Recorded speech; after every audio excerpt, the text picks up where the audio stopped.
زندگی انسان کی ایک دم کے سوا کچھ بھی نہیں۔ زندگی انسان کی ایک دم کے سوا کچھ بھی نہیں۔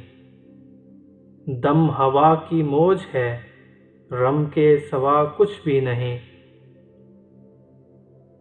انسان کی زندگی کی حقیقت ایک دم کے سوا کچھ بھی نہیں۔ اور دم کیا ہے؟ ہوا کی ایک لہر جو ادھر ادھر اڑتی پھرتی ہے۔ مراد ہے کہ انسانی زندگی ہرگز پائیدار نہیں، بلکہ عارضی ہے اور اس پر کوئی بھروسہ نہیں کیا جا سکتا۔ جیسے پانی کے بلبلے کی مثال دی جا سکتی ہے۔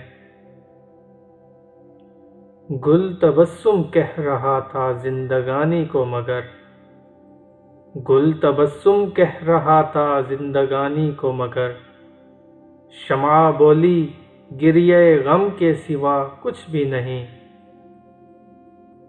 پھول زندگی کو تبسم اور مسکراہٹ کہہ رہا تھا، مگر شمع بولی کہ نہیں نہیں، زندگی تو صرف رونے دھونے اور دکھ درد کے سوا کچھ نہیں ہے۔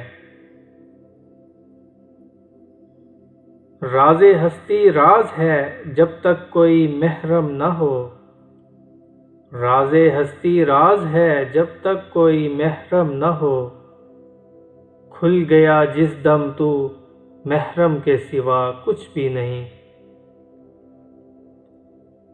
جب تک کوئی زندگی کے راز سے واقف نہ ہو جائے، زندگی ایک راز ہے، اور جب یہ راز اس پر کھل جائے تو وہ جان لیتا ہے کہ دنیا میں اس کے سوا اور کسی شے کی کوئی حقیقت نہیں۔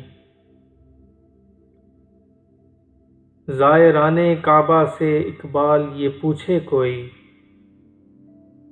زائران کعبہ سے اقبال یہ پوچھے کوئی، کیا حرم کا تحفہ زمزم کے سوا کچھ بھی نہیں؟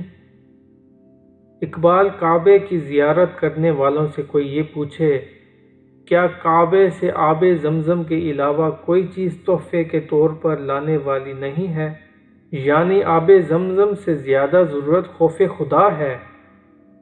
اللہ کے حکم بجا لانے کا شوق اور دینی اقتدار کا تحفہ ساتھ لایا جانا چاہیے، تاکہ زندگی صحیح ڈگر پر گامزن ہو اور دوسروں کے لیے مثال بنے، اور دوسرے مسلمانوں میں اسلامی اقتدار کی اہمیت اجاگر ہو۔